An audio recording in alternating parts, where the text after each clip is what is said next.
What is the city but the people?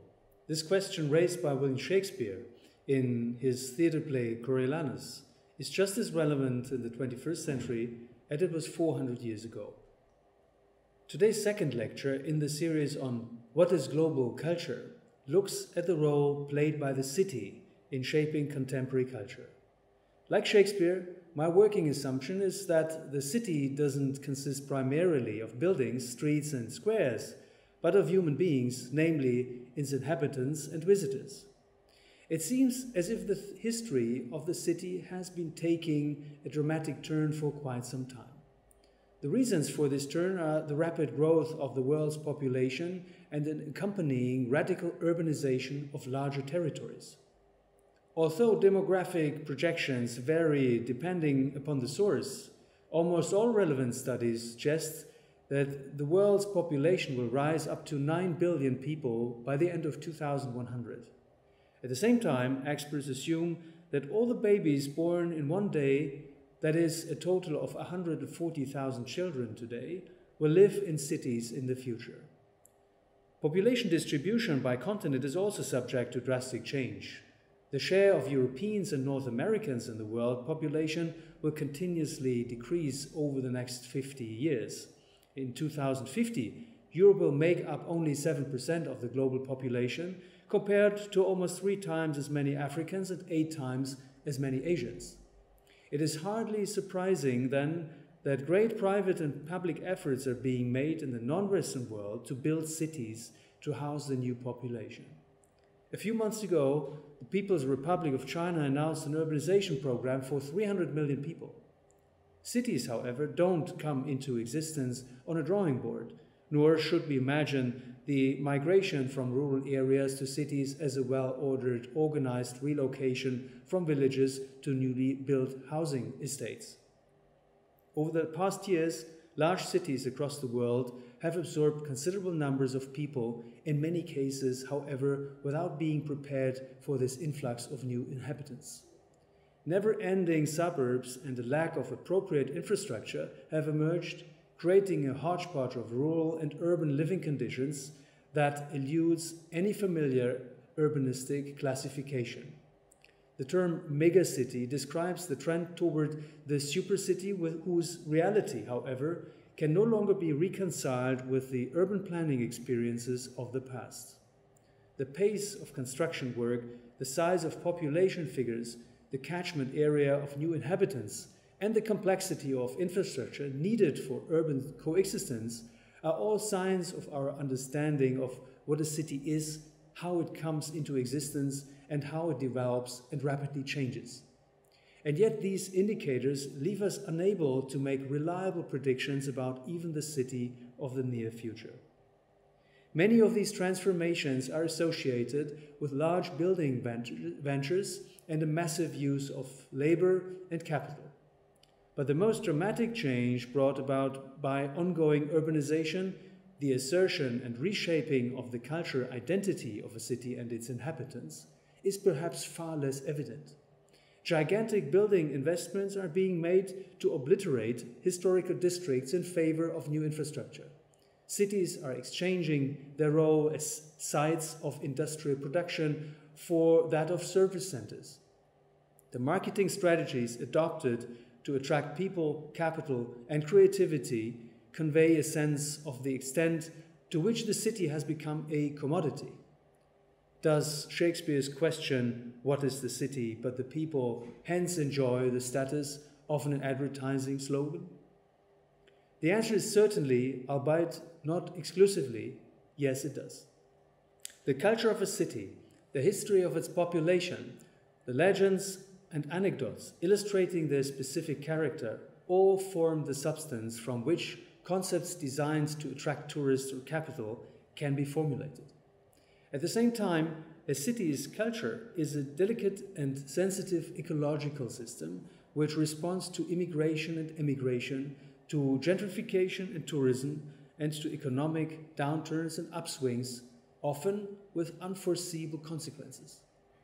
Today, many of the most important economic, social, and cultural processes are taking place in our cities.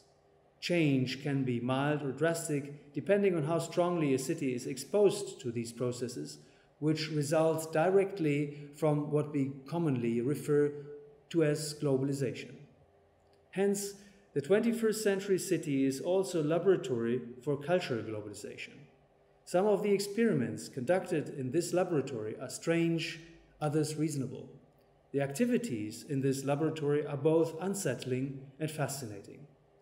Due to their economic specifics, their particular demographics, or their climate conditions, some cities exemplify the laboratory-like character of the city of today and tomorrow.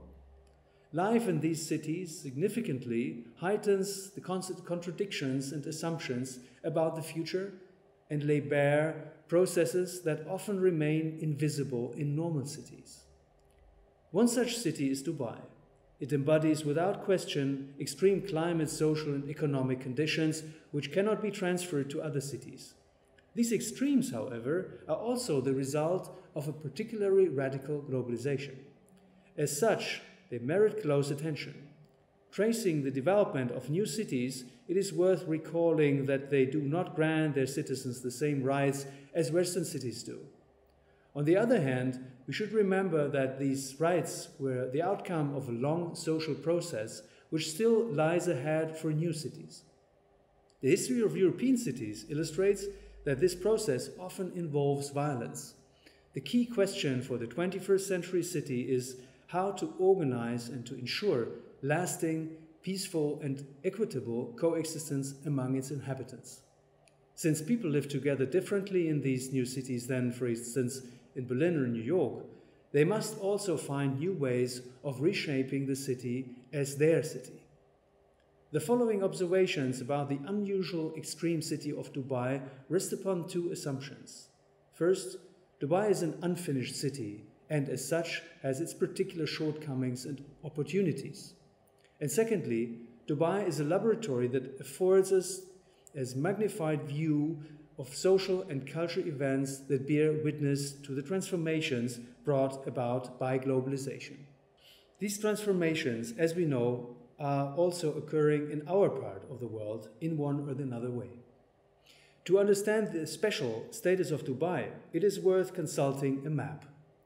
Surrounded by countries like Yemen, Pakistan, Afghanistan, Iran, Iraq, or Saudi Arabia, this small Gulf Emirate undoubtedly reflects a different social concept than that of its neighboring states. Amid a region shaped by religious fanaticism and political instability, a city has emerged where people from different religious denominations and cultures are at least living together peacefully. How did this become possible? The oil wealth of the Gulf region has been repeatedly cited as an explanation, and justifiable so. Along with 6 other confederates, Dubai belongs to the United Arab Emirates.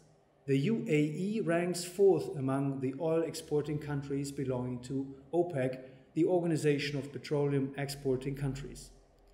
Closer scrutiny, however, reveals that Abu Dhabi, the largest of the Gulf Emirates, accounts for the lion's share of oil and gas production in the region. Dubai, by contrast, has only scant resources left. When the region's large oil reserves were discovered in the 1950s and 60s, it was clear that Dubai's wealth would be short-lived. Sheikh Rashid Al Maktoum, the ruler of Dubai at that time, told his subjects that the reserves discovered on their land was a gift from Allah. In return for his gift, Allah expected the faithful to free themselves from their impoverished lives as Bedouins and to use their new wealth to establish a modern society. This is what Sheikh Rashid told his people. In the following decades, Dubai actually succeeded in diversifying its economy in a way unprecedented on the Arab Peninsula. This diversification went hand in hand with remarkable growth. By the end of the last decade, one of the economically most backward regions in the Arab world had risen to become an absolute frontrunner. Currently, Dubai ranks 5th in the global tourist industry classification, boasts one of the world's largest airports and container ports, and is a thriving global financial center. So thanks to Allah's gift, Dubai has grown into a hub situated between the West on the one hand and Asia and Africa on the other. This hub is second to none in history. But Sheikh Rashid did not rely on his Emirates oil wealth alone for its upswing. The Bedouin chief knew very well that one can build a city only with people, that is, many talented and motivated people. In the 1960s, the Bedouins were small people. In 1968, the city's population was 60,000. Today, approximately the same number of people live in Dubai as in Munich, 1.2 million, not to mention the millions of tourists and business people who flock to the city every year. Fast-growing cities are not an exception in the Middle East. In China and India, for instance, cities 10 times the size of Dubai emerged at the same time.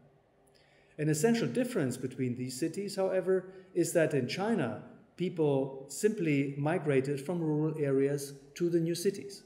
By contrast, Dubai is surrounded by nothing other than a forbidding and unpeopled desert. Those migrating to Dubai, be they construction workers or bankers, cleaners or real estate investors, all crossed the sand and sea by airplane. They came from all 4 points of the compass. They brought along their families, religion, possessions, and culture. Soon, the immigrant population outnumbered the small native population. Meanwhile, the Emirati number less than 10% of the total population of Dubai, amid a majority consisting of Indians, Chinese, Russians, Americans, Australians, and Europeans. Dubai became an incubator for a new culture experience. Here, the world was gathered in one place. Confronted with the onslaught of foreign high cultures from the West and Asia, local Bedouin culture proved to be too weak to establish a Leitkultur, a leading or core culture of sorts. Thus, while Western Europe is pondering how to best integrate foreigners, in Dubai it was a matter of integrating the locals. I shall expand on this topic in the third lecture.